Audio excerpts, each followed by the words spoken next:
Ini punya bapak ini nih, punya Kiplik. Nih maksudnya story apa nih, Plik? Story apa nih? Ini kisah awal ada kain ini gara-gara nyokap. Oh, kenapa? Gara-gara nyokap nggak pengen kamar dicoret-coret. Oh gitu. Iya, biasa. Biasa, ya kan. Nggak STL, nggak bisa ngeliat tipek sama spidol. rotring, apa-apa semua buat nyoret di dinding gitu ya kan. Nah, nyokap menyediakan sebuah kain. Ini dia nih. Ini dulu kain spray. Akhirnya harus dipasang dan nyokap bilang kalau mau coret-coret di sini tempatnya. Ini medianya. Oh, lu sendiri di situ? Masih yakin bahwa kawan-kawan masih di belakang. Nggak taunya udah pada kabur. Kalau sama anak STM? Anak STM. Oh. Yang belakangan tahu akhirnya itu adalah anak 6 kaya. Oh. Nah, siapa di takut.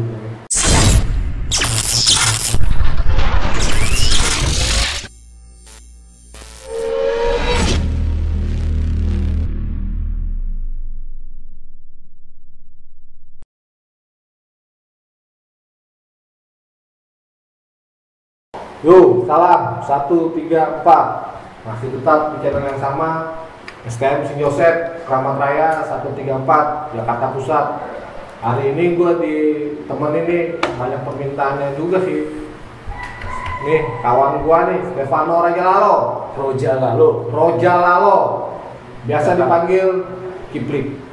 Kiplik Mistik Y, 40 juga. Iya. Plik, langsung aja ya. Plik, lo tau Sing Yosep dari mana, Plik? Sing Yosep. Nah, Jadi kalau mau ngomong dari mana tahu sejarahnya Sing Yosep tentang Kiplik ini, ya. Tahunya itu dari SMP. Jadi waktu SMP ini setelah lulus SD masuk SMP, bokap tuh nyaranin masuk Sing Yosep karena bokap dulu pernah bekerja di Vincentius. oh gitu. Bokap pernah bekerja di Vincentius. Dulu ada percetakan. Nah, bokap di asramanya. di asrama. Oh. Jadi bokap pernah kerja di situ. Tahun 1969 begitu dia datang ke Jakarta dia sempat kerja di situ. Kira-kira ya berarti sekitar 1 tahun setelah bokapnya kambing lulus. Nah, itu dia kerja di situ tahun yang sama. Itu bokap kerja di Vincentius, lalu dia sarankan untuk sekolah di Sing Yosep. SMP-nya SMP di Sing Yosep. SMP Sing Yosep. Padahal nyokap mau Maunya? nyaranin SMP yang di Cijantung, yang di Kopassus tuh, yang timur pasti tahu. Selamat Riyadi, Slammer. Kopassus 103. Oh, sorry boy, 103. Gua tahu Slammer ya. Ya itu kan anak kita. Oh iya, anak gua sama dia satu kelas. Kebetulan gitu. Kebetulan. Nah, waktu itu SMP di Sing Yos. Oke, cheers bentar dong. Oke, oh yoi, cheers. Ada kata-kata saudara-saudara. Anter. Nah, lulus SMP kan Sing Yosep itu ya? Ya. Nah, kenapa lu memilih STM Sing Yosep lagi? Kan banyak tuh sekolah STM yang lain. Ya, betul. Jadi gini, awalnya waktu kelas 1 SMP tuh pada dasarnya aku tuh orangnya nggak mau cari masalah. Jadi begitu kelas 1 SMP baru sekitar 2-3 bulan sekolah baru dipalak. Di mana lu, Pak? Dipalak di daerah Cawang Panci. Waktu itu naik 40 sendirian. Karena kita merasa nggak punya musuh, tanpa berdosa ya pulang naik bis sendiri gitu. Kalau sama anak STM? Anak STM. Yang belakangan tahu akhirnya itu adalah anak 6 kaya. Oh. SMP di takut. Terus? Lalu semenjak daripada itu akhirnya ada satu dulu angkatan 95 namanya Rewa. Oh, Rewa. Nah. Dia itu salah satu seniornya Jawir. Nah, itu begitu aku pergi dari rumah menuju sekolah turun depan Keramat 5. Dia lagi nongkrong di depan Keramat 5, dia bilang, "Hey, lo ngapain pakai Moy?" M01 itu kan dulu sebutnya Moy. Moy. Nah. Lu bareng dong sama basis. Nah. Itu lu kelas 1? Kelas 1 SMP. Apa tuh basis? Oh belum tahu. Sama sekali nggak ngerti apa itu basis. Tahu bahwa ada anak STM tapi nggak mau ikut-ikutan. Tapi akhirnya lama-lama belajar dari pengalaman itu pernah dipalak, timbul nih sakit hati. Oh iya. Sakit hati. Entah bagaimana suatu saat harus balas, harus membalas. Ya namanya dulu jiwa-jiwa masih muda lah ya. Ya jangan sudah sih nggak bagus juga untuk balas dendam ya kan. Nggak bagus. Tapi karena masih ya begitulah. Terus karena dendam itu pada saat SMP kok dipalak sama anak STM. Mikir membalasnya itu bagaimana? Akhirnya itu kalau yang dibilang sama psikolog mulai timbul cari jati diri. Iya. Nah, pembalasan itu bagaimana caranya untuk mewujudkan adalah gabung dengan STM. Bagaimana caranya bergabung dengan STM? Harus ikut dengan mereka. Kira ikut 40. Akhirnya mulai kelas 1 mulai perlahan-lahan ikut anak STM. Kelas 2 SMP, akhirnya anak STM mulai melihat ini siapa anak SMP yang ikut-ikutan. Sampai dulu sebelum lu ada nggak selain lu anak SMP yang barengan lu? Ada. Oh, ada. Tapi dulu tuh anak STM nggak mau digabungin sama anak SMP. Tapi karena ini dipikirnya, oh ini anak SMP kok tiap hari mau ikutan dan terus ribut continue gitu. Akhirnya mereka mikir bahwa, oh yang ini nggak apa-apa ikut, yang ini nggak usah. Oh gitu. Akhirnya lama-lama, oh lu ikut, ya udah lu ikut nggak apa-apa, lu ikut nggak apa-apa. Nah dari situ namanya pembalasan itu terjadi. Terjadinya gimana? Terjadinya akhirnya lama-lama.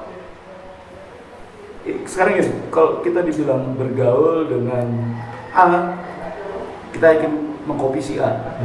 Bergaul dengan si B, kita mengcopy si B. Nah begitu pada saat SMP itu, katakanlah aku mengcopy anak STM. Siapa waktu itu yang mau ikutin? Sebut nama nih. Apa-apa, kan nama STM juga si Yosef. Rovinus. Abang itu lagi. Terus ya mengcopy dia. Jadi melihat dia berantem, pergaulannya dia, akhirnya ya lama-lama oke, gue coba jalan sendiri. Bagaimana? Ya kan? maksudnya ya sendiri lu. Jadi jalan sendiri, gue pengen tahu karena udah ngerasa dibentuk nih sama anak STM. Jalan sendiri, pergi sekolah, pulang sekolah, masih SMP sendiri. Jadi pergi sekolah, pulang sekolah sendiri. Kalau ketemu anak KR gimana? Nah, benar juga akhirnya di suatu waktu terbalaskan hal seperti itu, meskipun bukan dengan orang yang dulu pernah melakukan hal seperti itu. Kalau jadi gue, jadi itu sebetulnya memang nggak baik. Tapi karena apa ya? Bukan kebenaran sih. Keadaan yang memaksa pada saat itu. Kok SMP digituin sih? Ini lama-lama ya ini harus ngebela diri. Iya. Jadi ya udah pembalasan itu dan akhirnya kita ngebalas dia ngebalas kita, nggak selesai sampai ke adik-adik kelas kita akhirnya seperti itu. Nah begitu kelas 3 SMP kukuh bilang sama nyokap, STM Sinjos. Nyokap tanya mau masuk apa, jurusan apa?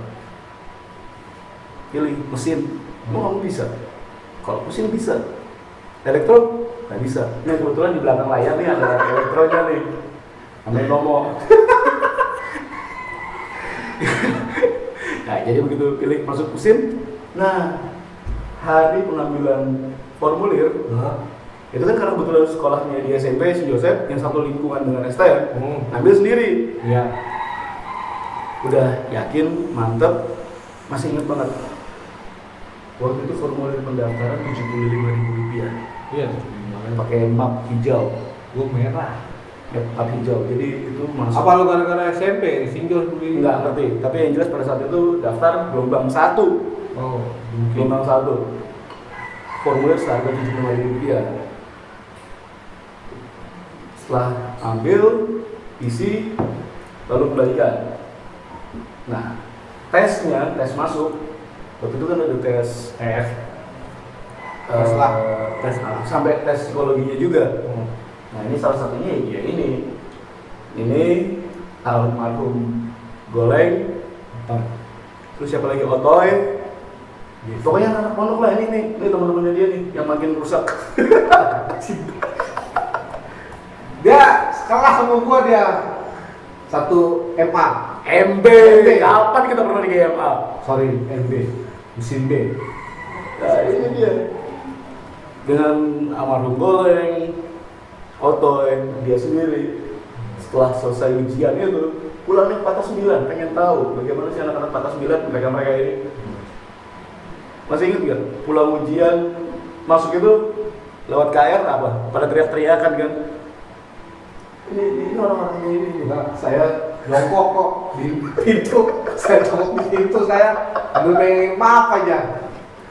Jadi di situ awal mulanya sampai akhirnya masuk STM St. Joseph, berangkat dari SMP hingga akhirnya STM. Nah, itu ternyata dia seharusnya sebenarnya masih banyak STM yang lain, tapi dia tetap milih ke St. Joseph.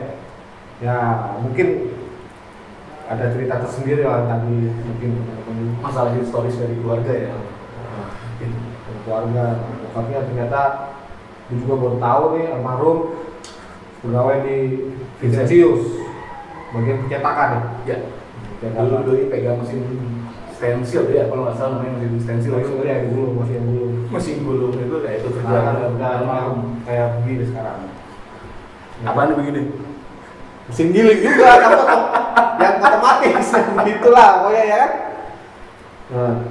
Nah, Rick, lu pas selama di Sinjos lu pasti banyak lah ya cerita-cerita lu. Dari dulu kelas 1 sampai lu keluar dari Sinjosep, beri cerita lah. Lu kan dulu, dia dulu ini awalnya mistik lu ya? Awalnya 40. Awalnya 40. Awalnya 40 pindah rumah Karena pada tahun 1997 bulan April, kalau tidak salah sehari setelah nyokap birthday itu kita pindah ke Ciputat. Pindah ke Ciputat. Akhirnya di situ kan mulai cari tahu siapa barengannya dari Blok M. Ya itu kawan-kawan mistik. Akhirnya dia ikut mistik. Nah, kita ke basis timur dulu nih, baru kita ke selatan. Lu cerita lu di basis 40 apa Nepik? Banyak kan tuh mas dulu yang mau nggak tahu. Kalau cerita di 40 Kan zaman kalau pagi kan kita beda-beda nih. ya sampean di 49. Iya. Ya Di kan? beda-beda. Tapi dia kadang-kadang ikut 9 juga loh. Tiba-tiba nongol cuk. Yang nanti ya kalau di 40 itu bangun rajin. Setengah 5 pagi udah bangun. Setengah 5 pagi udah bangun. Pasar Rebo ya masih ya? Pasar tuh masih di depan Cisu. Setengah 5 pagi udah bangun. Jam 5 udah keluar dari rumah. Nyangkut di lampu merah. Lampu merah perempatan Pasar Rebo. Nungguin Mendes, nungguin Jawi, nungguin Kubil. Semua yang dari arah Cibubur segala macam. Itu kelas 1? Iya. Mungkin lulus lah. Oh iya. Mendes. Oh jago dari 96. Mendes. Nah itu Mendes Agung. Keling. Nah itu Wo. Jonathan. Nah itu nungguin mereka di Pasar Rebo, baru akhirnya itu berangkat. Nggak langsung berangkat. Polonia dulu. Enggak, awalnya nggak di Polonia. Hack. Oh di Hack. Tongkrongan Erospati. Pindah ke tongkrongan Erospati situ. Kan 40 di PPD-nya di Polnya di Hack tuh. Iya di Hack. Nah, kalau dari Pasar Rebo, kita cuma paling naik 502 Kopaja. Iya. Nah, turun di Hack, nongkrong di situ. Baru 40 yang pertama kali keluar dari pool, Baru naik kalian. baru kita naik. Tapi di Polonia ada yang nunggu. Di Polonia kalau ada yang bilang kita turun Polonia, turun lagi. Nunggu yang lain. Turun lagi, nunggu yang lain lagi, dan seterusnya seperti itu. Makanya keluar dari rumah jam 5 pada saat itu tetap aja sampai sekolah jam 7 lewat, jam setengah 8, Kadang nggak masuk. kadang malah nggak masuk, alasannya ini itu. Dan itu dia ternyata berangkat dari sekolah, dari rumah, bangun 4:30 subuh. Iya juga, sama aku juga 4:30 subuh gue bangun. Iya, kalau di sini kan keadaannya dulu seperti gimana ya? Begitulah, Di jungle. di jangkau, di kampung sawah. Nah, lo cerita di dalam Prik, dalam sekolahan, dalam kelas tuh, bagaimana Prik, story itu? Cerita dalam sekolah. Nih kita sekelas nih, lo guru lo siapa? Wali kelas lo dulu? Sama-sama. Ya siapa? Kita kan pernah Pak Budi. Itu Bukan. Pak Budi pernah. Enggak kelas 1. Oh kelas 1. Gue tanya kelas 1. Ya aku ingat kepala sekolah pertama Sumartono yang kita demo. Bukan. Enggak. Guru kelas 1 lu siapa? Wali kelas. Kelas 1 siapa ya? Bukan Bu Wiwi sih pastinya. Bukan. Yang kecil. Pak. Emang yang kecil? Yang kecil Pak Sutopo ya? Suroto yang gede. Sutopo yang kecil. Sutopo. Iya. Lupa. Pas Topo gue inget banget dia, masalah aku pernah dipanggil namanya. Gue inget, sampai sekarang pun gue masih inget, kelas 1 gue dipanggil orang tua kamu. Ya, gue panggil. Kasus apa? Ya gitu deh. Ini ganti wawancara apa gimana nih? Kelas 1 pas Topo ya. Ini dia kelas 2 Pak Budi. kelas 3 Pak Budi. Nah itu. Nah lu ya pelajaran di sekolah ya sama aja lah ya kan. Ya pasti kita di sekolah itu ya belajar tentunya. Kita ini belajar. Kita ini di sekolah itu kutu buku semuanya. Oh, Berprestasi lah. kita, bukan cuma saya. Semuanya lah. Kamu kan sekelas sama saya. Nah, terus lu di luar ngapain aja, Prik? Di luar tuh maksudnya di luar mana nih? Lu pulang sekolah, selama lu perjalanan dari sekolah ke rumah itu pasti 11-12 kalian pasti udah tahu sih enggak ceritanya gitu. ya maksud gue cerita yang masih lu ingat sekarang itu, yang nggak bakal bisa lu lupain. Paling nggak bisa dilupain itu kenangan yang dibacok. Sama siapa lu? Waktu dibacok itu di paha sama anak KR di depan perempatan Fuji. Oh pertama. Pertama itu di situ Pagi. siang. Oh siang pas pulang. Itu pas pulang. Kelas berapa? Kelas 1. Kelas 1, kelas 2. Itu di paha, kena di paha. Terus pas pergi yang paling membekas itu kenangan waktu dibacok celurit di pinggang itu di Singgalang, tapi itu udah pindah basis Smart Mystic. Oh pindah mistik. Itu Udah pindah sama Mystic sama kampung. sama anak budut, Oh 10. budut 10 Mysticnya itu. Itu pas lagi barengannya Unyil, Beler,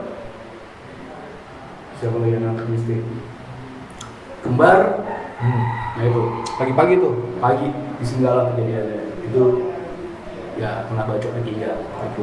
Itu lagi di dalam bisa apa di luar? Enggak. Jadi nah beralih ke Mistik sedikit. Jadi pada saat itu kan udah pindah rumah. Ya? Dari kelas 1 udah pindah rumah. Jadi pindah Mistik pergi itu dari rumah ke stasiun Sudimara di Jombang pakai kereta menuju Kebayoran. Dari Kebayoran itu bareng sama anak kampung Jawa. Bareng sama anak kampung Jawa, anak 70 sama anak 69 nya dia. Di Singgalang mereka emang udah punya planning mau nurunin anak budut 10. Begitu turun ngasih surprise ke anak budut 10, memang berhasil banget itu kejutan pagi-pagi. Kita ada 2 metro gabung anak St. Joseph sama anak kampung Jawa.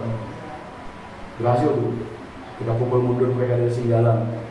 Entah kenapa, mungkin ngerasa karena mereka musuhnya udah terpukul mundur, kan balik. Loh kok saya sendirian, nggak ngerasa. Begitu anak budutnya ngebalikin, yakin tetap ngadepin. Karena awal udah oke lah ya. Udah oke, karena begitu menatap musuh tuh udah terus dan akhirnya nggak sadar bahwa kawan-kawan tuh di belakang udah balik arah. Oh, udah pulang. Balik arah, makanya begitu Budutnya ngebalikin masih yakin. Oh, lu sendiri di situ? Masih yakin bahwa kawan-kawan masih di belakang. Nggak taunya udah pada kabur. Itulah kena akhirnya sama anak Budut di pinggang. Ya lumayan 8 jahitan. Oh, 4 jahitan di dalam, 4 jahitan di luar. Oh. Akibat tawuran. Itu yang nolongin Unyil. Unyil Sama Bella. Unyil sama Bella balik lagi akhirnya. Unyil sama Bella balik lagi. Mereka ngeliat kok celana merah bagian belakang. Lu kenapa? Nggak sadar, sama sekali nggak sadar, nggak ngerasa. Cuma begitu lihat celana, kok udah merah. Begitu baju dari belakang diangkat, udah bolong. Nah itu dibawa ke rumah sakit Minto Harjo. Bokapnya Beller, ini sampai sekarang masih ngutang budi sama almarhum bokapnya Beller. Beller itu 2001. Ya, Beller itu 2001. Bokapnya dia yang nolongin. Kalau nggak ada bokapnya Beller pada saat itu, entah bawa ke rumah sakit mana. Karena Fatma Sahabatan. Bukan.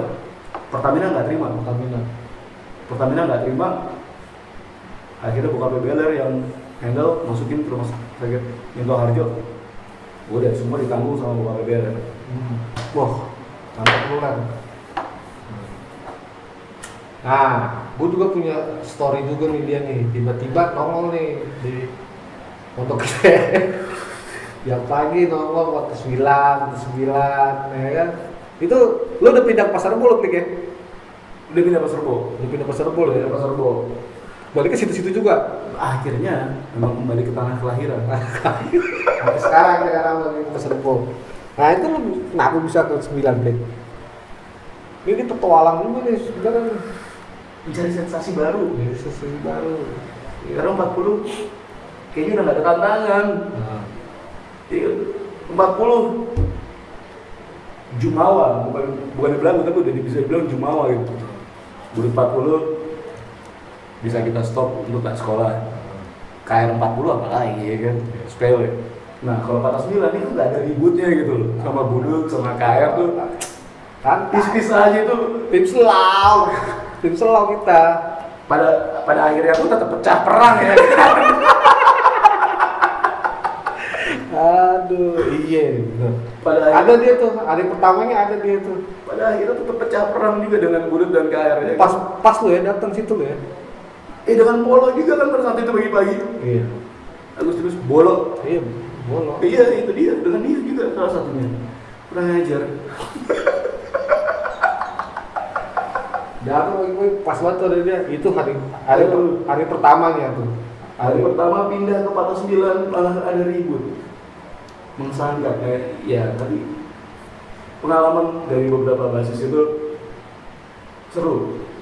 serunya di sini akhirnya tahu punya sahabat baru lagi, di sini punya sahabat baru, di sini punya sahabat baru. Meskipun memang ada yang berantem ya, itu bunga-bunga perjalanannya. Itu wajar lah ya. Wajar pada saat itu.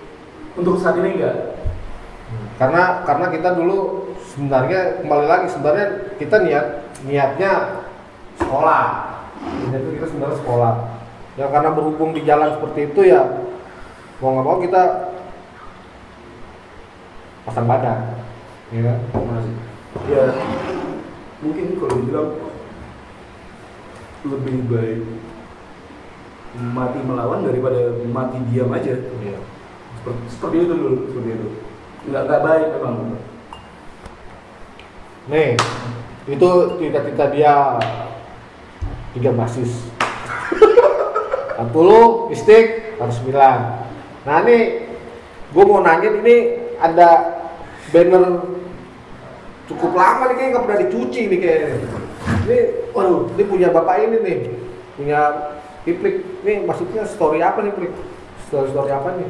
Nah, ada ini sengaja Budut, ya kan? Sengaja Nyamor.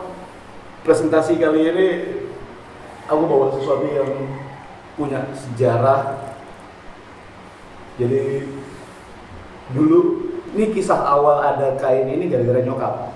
Oh, Gara-gara nyokap nggak pengen kamar dicoret-coret. oh gitu. Iya, biasa. biasa ya kan. Nah, STM, nggak bisa ngeliat tipek sama spidol. rotring, apa-apa semua buat nyoret di dinding gitu ya kan. Nah, nyokap menyediakan sebuah kain. Ini dia nih. Ini dulu kain spray.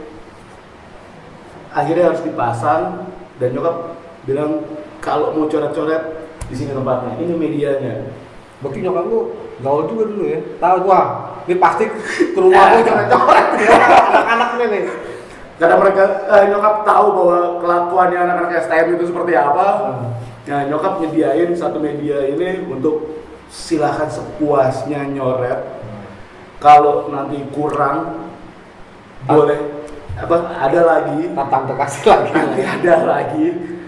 Tapi saya kira selama sekolah STM nggak kurang, bahkan jadi ini benda sejarah yang bisa bercerita bahwa dulu pernah ada kawan-kawan yang bahkan sampai dulu ada salah satunya di sini mana nih Siapa? anak kampung Jawa Ada tadi gue. PA nih Mr. PA ini anak yang kalau pernah dengar ceritanya anak kampung Jawa 7 basis 70 Blok M ini CS dia rumahnya di Kebayoran. Dia meninggal sama anak kapal. Ini puncaknya anak kampung Jawa ribut sama anak kapal di Blok M, basis Blok M. Awalnya yang dulu ngeributin anak kampung Jawa. Ini Mr. PA, nama sebetulnya Panji Alam. Panji Alam. Bukan Panji Dia Petualang. apa? Bukan Panji Petualang. Bukan. Panji Alam. Jadi dulu anak kampung Jawa basis 70-nya juga datang ke rumah. Ya kalau nyoret-nyoret, nah ini salah satunya adalah almarhum PA. Jadi benda ini mungkin buat orang lain nggak ada nilainya, tapi buat saya pribadi ini wah, bahkan bisa lihat di sini ada unyil, andar, kambing pun ada, cuma di mana lupa. Nama saya nggak ada di sini. Ya situ kan nggak mau diundang ke mistik. Bukannya nggak mau, saya main ke mistik. Nggak berani main ke Ciputat. Main dong. Mana? Kata unyil. Ciledug. Kalau berani main ke Ciputat pasti bakal ngarap di sini. Habis gue bingung rumah lu di mana. Waktu itu. Togar aja berani. Togar. Andar. Ini nyoret. Siapa lagi? Cari di banyak. Happy, ada Happy. Mana Happy ya? Anak Bekasi kan dulu seringan ke itu. Anak Yamor. Tarki.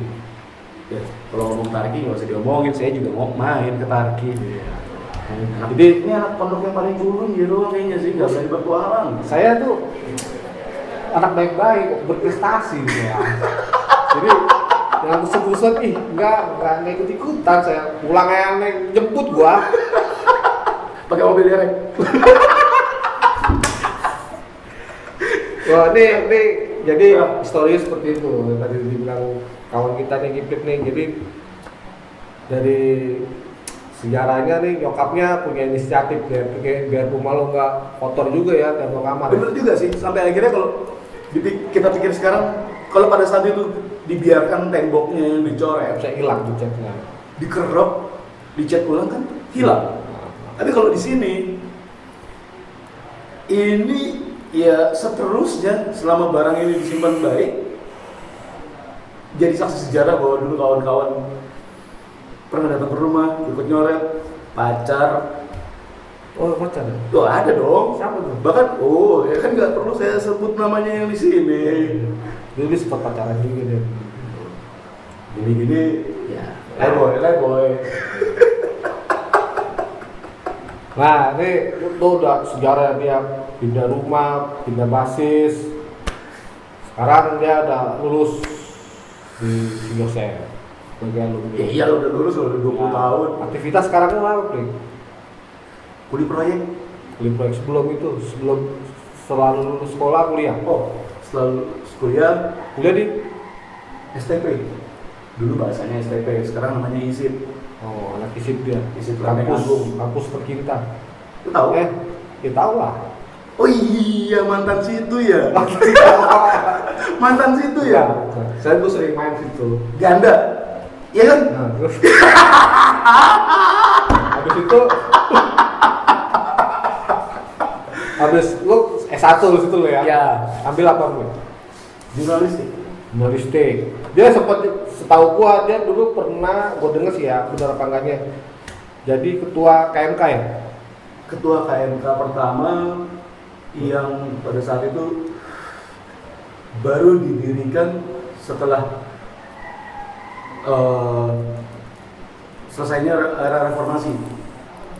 Pada saat itu kan baru pergolakan selesai, terus ceritanya di kampus tuh belum punya KMK awalnya. Nah begitu awal didirikan, saya lah orang yang beruntung jadi ketua pertamanya pada saat itu. Berapa tahun? 2 tahun. 2 tahun. Jadi satu jabatan itu masih periodenya 2 tahun. 2 tahun. Ketua pertamanya. Terus sebagai ini juga ya, apa? Ketua pemotretan, bukan ya? Enggak, masuk aja di KM-nya. Oh. Nggak pernah jadi ketua yang lainnya di situ. Hanya KMK-nya aja. Hanya KM-nya aja yang ketua. Kalau di KM lain, jadi anggota aja. Jangan dulu job lah. Kalau situ kan enak dulu job. Dia juga sempat masuk grup motor juga dia nih. Angkatan pertama ya? Bukan. Di grup motor Ranking. Oh, bukan angkatan pertama. Oh, bukan. Angkatan kelima. Angkatan kelima di ranking. KD KCDJ, Kings Club Jakarta. Itulah KJDI. KCDJ.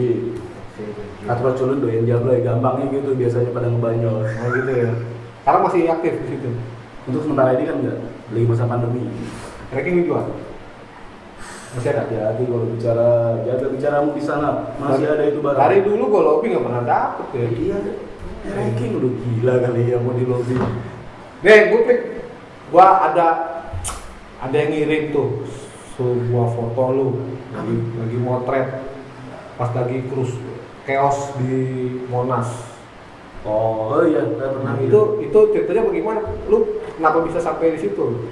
Oh, iya, kayaknya aku tahu maksud foto itu. Nah, itu masalahnya ada yang moto anak alumni juga kan? Bukan tahu siapa yang motret. Oh, nggak tahu. Tapi pada saat itu iya betul, memang lagi motret. Waktu itu kalau nggak salah aksi demo apa ya? May Day atau mahasiswa pada saat itu. Nah itu kejadiannya di Medan Merdeka Timur. Iya. Ya, Silang Monas kawasan itu. Itu kenapa lu bisa ada di situ? Itu karena dulu penugasan. Oh, penugasan. Jadi penugasan karena kebetulan. Oh, lu waktu kalau pernah penugasan berarti lu kerja di waktu itu di media? Ya. Di apa media? Anak perusahaannya Antara. Oh, anak perusahaannya Antara. Antara. Ya Antara itu kan lembaga kantor berita nasional. Nah, masuk pendidikannya di Antara. Oh, sempat masuk pendidikannya di Antara. Setelah itu ada penawaran, mau nggak masuk di media barunya punya Antara? Itu apa? Go-Hits. Nah, padahal pada saat itu bukan penugasan untuk Go-Hits. Tapi karena kebetulan lagi ada isu, nah kawan-kawan foto ini kan, jalan sini yuk, katanya bilang nanti bakalan ada chaos gini, dalam kabar pada saat itu. Nah, ikut akhirnya. Ikut, ya kebetulan sekalian ambil gambar. Nah, nggak tahu kok siapa yang motret. Nah, itu posisi lu keren juga itu lagi begini ya. Itu mahasiswa udah pada caur ya kan? Udah chaos, habis, udah pecah, habis. Jadi gas air mata sudah berterbangan, batu juga sudah berterbangan. Nah, macam-macam. Yang menurut gue itu lah standar gua untuk sekolah ya, gas air mata sama batu-batu harus standar lah ya. Mungkin lah. Jadi gini, pada saat itu kenapa berani sampai motret sedekat itu pada batu-batu atau gas air mata berterbangan? Mungkin karena pengalaman zaman STM kan ya. Iya. Jadi udah nggak mikir apa yang melayang di atas kepala ataupun mengarah kepada kita, tapi ya udah maju aja terus. Selama alat belum kena, maju terus. Ya itu. Itulah maksudnya berguna juga kita di STM. Ya tapi tetap jangan tawuran, jangan ya udahlah lu belajar aja sekarang. Cukup kalian nggak akan sanggup. Sanggup sih mungkin sanggup, tapi udah jangan diikutin lah. Yang sekarang sanggup jangan diikutin. Baru dimarahin dikit udah pada balik ke medsos. Wah, guru.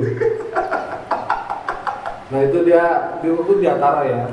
di antara penugasan. Sempat Doi sempat menghilang juga, nggak taunya tiba-tiba ada di daerah USA. Ya kan? Berapa tahun di sana dia? Total selama 3,5 tahun. 3 tahun dia Amerika. Lu contoh apa ya? TKW? TKI? Ya, kalau mau dipakai istilah itu pun nggak masalah. Nggak masalah, TKI ya. Kan ataupun ya buruh atau apa, ya nggak masalah. Memang pada saat itu, nah nyokap nawarin juga. Karena ada temennya dia punya anak yang kerja di kapal, kebetulan di luar, nanyain si Steph masuk kapal. Apa ya? Itu kapal. Sempat di kapal. Jadi si Steph mau nggak kerja di kapal? Orang kerja di kapal itu kan kalau di kapal besar basicnya harus yang pariwisata. Kalau nggak salah pada saat itu yang dicari banyak dari anak Jawis. Oh iya, Jawis karena itu kan SMK pariwisata. Jawis, MIP, seperti itu ya. Nah, gue sendiri mikir, gue bisa. Nggak punya basic pariwisata. Jadi anak temennya nyokap bilang, ya kalau mau coba silakan aja.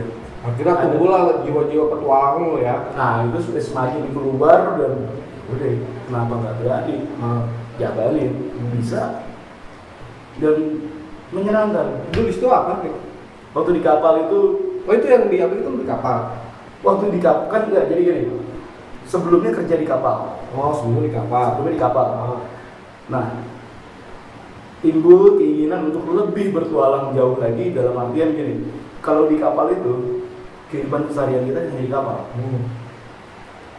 Pengen tahu gimana rasanya menjadi seorang yang benar-benar tinggal di darat di Amerikanya, di negeri orang, bukan tinggal di kapalnya di dunia. Nah itu akhirnya menjadi imigran gelap. Laut. Nggak kontrak berikutnya itu nggak nyampe ke kapal. Kalau orang kapal bilang istilahnya jump ship. Jadi harusnya masuk ke kapal, ini belum sampai di kapal, baru keluar dari bandara, udah pergi entah kemana. Nah, disitulah. Jadi udah ada pengalaman sebelumnya, tahu siapa yang harus dihubungin. Akhirnya ya udah bertualang menjadi migran gelap. Nah, bertualang menjadi migran gelap itu penuh debar-debar. Lu paspor ada kan? Paspor ada, Bisanya. tapi kalau paspor pelaut itu sisanya kan C1D khusus untuk orang yang menjadi pelaut. Oh itu kodenya tuh ya? Kodenya nggak tahu ya kalau untuk ke negara lain, tapi kalau ke Amerika itu C1D. Itu dapat visa untuk 5 tahun.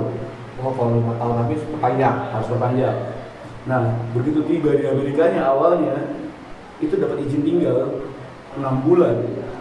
Kalau habis 6 bulan harus diperbarui ke imigrasi. Nah begitu pikir, wah ini kok dapat izin tinggalnya 6 bulan di darat. Mungkin ini jalan Tuhan bahwa punya keinginan untuk tinggal di darat, menjadi seorang imigran gelap awalnya.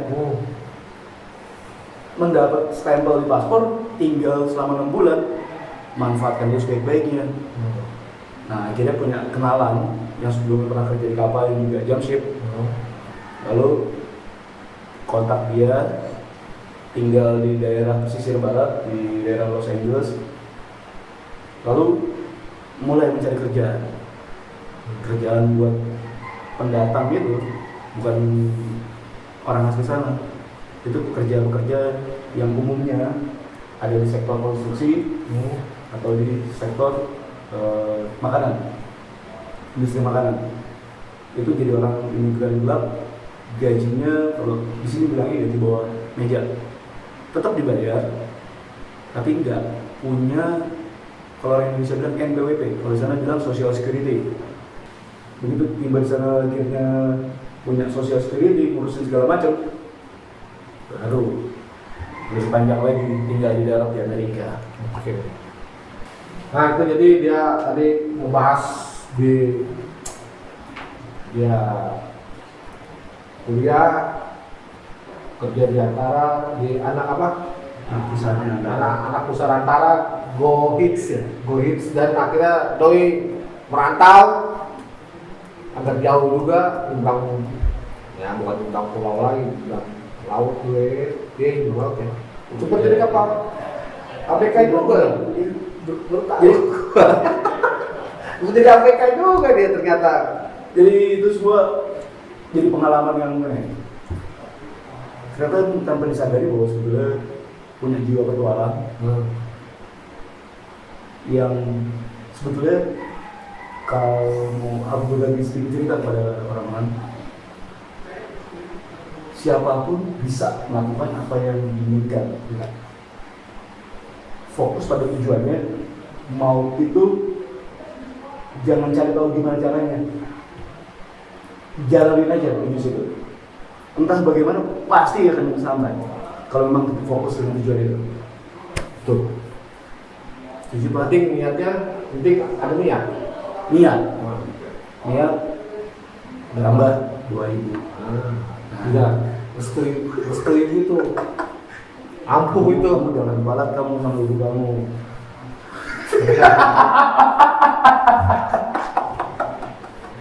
Nah, ini habis itu dia orang kerja di proyek. Karena terjadi proyek. Karena di masa pandemi begini kan. Di bagian apa kan? Nah, Mas Rovinus nih kalau nonton pasti ketawa. K3. Dia pengawas K3. Yeah. Pengawas K3, keselamatan kesehatan kerja. Nah, ternyata ini pengawas K3 nih sekarang nih pekerjaannya. Tuh kalau pengawas K3 itu lu ngawasin safety-nya apa keseluruhan ya? Keseluruhan. Seperti jadi mulai dari paling simpel itu APD, alat pelindung diri, helm, topi, sepatu, sarung tangan.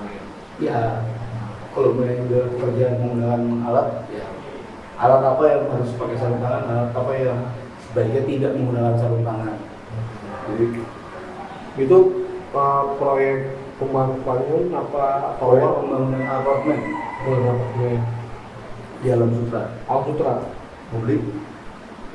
nanti dulu jual tanah terus sebelah. Nah karena dia gini ya itulah dia orang petualang juga sih dia nih. Sana sini ya kan. Nah sekarang dia sudah berkeluarga, anak 2 tuh kayak Yes. Itu anak 2 cowok cewek dapat deh. Nah lu sekarang sebagai alumni si Joseph Pipik, lu pengen tuh sekolah si Joseph sendiri tuh menurut lu kedepannya bagaimana? Pengen sekolah si Joseph yang sanggup bersaing dengan sekolah-sekolah taraf internasional lainnya. Kalau kita dulu bilang kita tetap berjalan dengan Kanisius ataupun misalnya seperti Gonzaga atau apapun Tong Diluhur misalnya seperti itu. Kayak gitu itu kita bisa bersaing dengan mereka dengan yang pendidikannya juga sama ya. Jadi kalau emang teknik ya teknik, kalau yang SMK jurusan ekonomi seperti itu. Kayaknya bisa bersaing juga dengan mereka. Nah, apalagi sekarang udah kan bahwa biasanya punya multimedia. Iya. Nah itu bagus banget ke depannya. Dengan perkembangan teknologi saat ini, harusnya alumni yang punya capability dalam hal tersebut punya sumbangsi ke sekolah.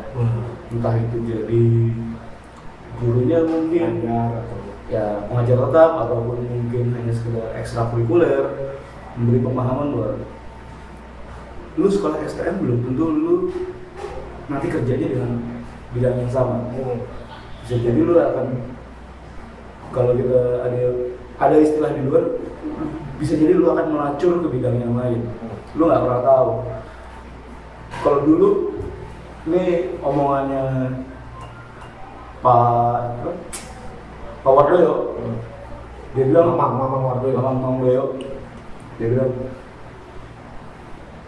anak STM itu dididik untuk nantinya setelah sekolah untuk orang-orang yang siap kerja. Jadi dilihat kalau zaman dulunya kita kan banyak orang-orang yang ekonominya ya menengah ke bawah. Menengah ke bawah ini mikirnya dia belum tentu nanti setelah lulus langsung kuliah. Hanya sekian yang beruntung bisa langsung kuliah.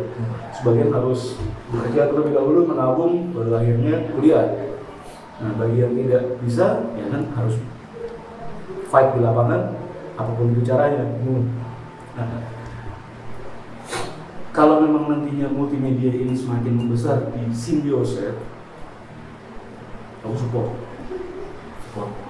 Mau visinya nanti dari pihak sekolah yang menentukan, misinya bagaimana, alumni pasti support. Selama itu memang tujuannya baik. Melihat kebutuhan masa depan itu sangat penting. Jadi banyak orang yang udah sekarang kita lihat juga promosi pekerjaan, promosi penjualan barang itu melalui media sosial. Iya, sekarang itu Banyak banyak hal. Nah, itu seharusnya bisa menjembatani anak-anak menjadi apa ya? Kalau boleh bilang orang-orang handal nantinya setelah lepas dalam bidang-bidang yang diajarkan di Symbioset. Nah, dalam hal ini kalau concern gue sendiri adalah multimedia. Itu pasti keren. Ya, intinya ya ditingkatkan lagi lah ya. Ya harus ditingkatkan pastinya. Tapi memang nggak jadi pungkiri bahwa nggak banyak yang mau bersumbangsi. Ya. Wajar kalau dilihat bahwa kenapa mereka nggak mau bersumbangsi, karena mereka pikir mungkin gajinya hanya segitu, anak istri gue ntar makan apa, jangan-jangan gue ngajar dapat sebulan hanya untuk ongkosnya aja. Tapi jangan lupa, dulu guru-guru kita juga seperti itu. Pasti malah mungkin lebih parah lagi ya kan, zaman dulu 20-30 tahun silam, Ya 32 tahun yang lalu lah. itu pasti lebih parah lagi. Yang mereka mikir datang ke sekolah ngajar, begitu yang diajar modelnya begini ya kan, Tua kelas masuk kuping kiri keluar kuping kanan, nggak ada gunanya sebetulnya, tapi karena tuntutan dia mengajar dan mereka berpikir bahwa dari sekian puluh dalam satu kelas ini akan ada yang berhasil atau semuanya berhasil, tapi bukan pada bidang yang mereka ajarkan. Gitu. Nah, itu tadi kita kata-kata mutiara dari kawan kita nih untuk sekolah Symbioset sendiri. Berlian capek kata-kata mutiara. Apa tuh? Ya kata-kata berlian gantian Kata berlian buat kemajuan Symbioset sendiri ya kan, step sendiri ya kan. Ya. Nah, lo sekarang untuk pelajar nih, khususnya untuk pelajar Symbioset nih, lo maunya pengen nih lo terfokus untuk masa depan lo sebagai pelajar gimana? Untuk adik-adik yang sekarang masih menimba ilmu di Symbioset, percayalah bahwa kakak-kakak kalian sudah merasakan yang lebih sulit daripada kalian. Kalau kalian sekarang merasa masih kekurangan dalam hal peralatan atau guru mungkin ya, karena kita kan nggak berkecimpung di sekolah, percayalah bahwa kalian harus gali itu sendiri dari luar. Jangan berpatokan hanya apa yang gue terima dari sekolah hanya itu aja, jangan. Yang dari sekolah ataupun institusi resmi pendidikan mungkin di luar itu hanya sekitar 5% yang bisa dipraktekkan, tapi dari luarnya sendiri itu kalian sendiri yang harus gali. Jangan pernah berhenti menggali kemampuan diri sendiri dari dalam diri, lalu terus berpikir positif. Jangan sampai nanti kalau misalnya kok gue jatuh kerja di pabrik ya, gue kok jatuh kerja di bengkel ya. Nikmati, semua ada prosesnya. Semua memang butuh proses lah. Semua butuh proses. Gak ada yang ujung-ujung tiba-tiba langsung begitu lulus langsung Kecuali lu 7 keturunan atau mungkin lu keturunan dengan 8 akhirnya malah susah ya kan. 7 turunan di atas kaya yang lu nya ke 8 malah keblangsak. Ya. Nah ya harus gali kemampuan dari dalam diri sendiri. Fokus bahwa gua mau melakukan A, gua mau sampai di titik A. Bagaimana caranya? Itu kalian sendiri yang tahu. Jadi jangan pernah remehkan kemampuan diri sendiri. Gua mau kerja A, gua nggak pernah. Tapi gua bisa. Pasti bisa. Mana pernah ngebayangin dulu abang ini jadi pentolan di suatu hal yang gimana di lapangan banteng ya? Saya Nggak pernah pikir kan? jualan kopi sama kacang, lapangan banteng. Semua ya abang-abang yang sekarang udah jauh lebih sukses, mereka juga nggak pernah berpikir bahwa sampai di titik seperti ini mereka itu harus belajar dari siapa. Akhirnya ya pasti kan mereka melalui sebuah proses, entah ketemu dengan A, B, akhirnya baru sampai ke tujuannya. Semua butuh proses. Yang penting mental lo harus kuat. Setelah lu lulus sekolah, lu mau lanjut kuliah atau lu mau langsung kerja, yang penting mental lo harus. Dan kalau ini bukan istilah tapi pesan dari orang terdahulu pernah ngajarin. Dia bilang gini, lupa kalimat tepatnya, tapi jangan remehin diri sendiri, fokus, percaya diri. Itu beberapa kunci utama. Jangan pikirin gua cuma begini, gua cuma begitu, gua begini. Nah, itu omong kosong. Karena yang menjalani itu kita sendiri. Dan kita senang pun kawan, keluarga atau kerabat ya pasti ikut senang juga. Ya. Sepakat. Karena ya kita lepas dari sekolah, lu udah nggak belajar lagi, lepas dari buku, entah itu mau kuliah atau lepas kuliah terus belajar ya, kita fight-nya ya seperti itu, maksudnya putar otak ya kan. Pastinya untuk bertahan hidup. Ya bisa dibilang begitu ya. Untuk bertahan hidup lah. Nah itu tadi story dari teman gua nih, Kiplik Stefano, Raja Lalu. Bukan. Tangga juga bukan. Bukan. Brother aja sih. Beda kelurahan. Brother. Nah, itu pesan-pesan ya, kiranya teman-teman yang masih sekolah atau yang masih berkecimpung lah di Sint Joseph sekolah, tetap fokus aja belajar untuk masa depan kalian juga, untuk kehidupan kalian juga ke depannya. Oke, sekian dari gua, Kiplik. Salam 134. Piro? Kau tahu nah, telat Kak 3 bulan.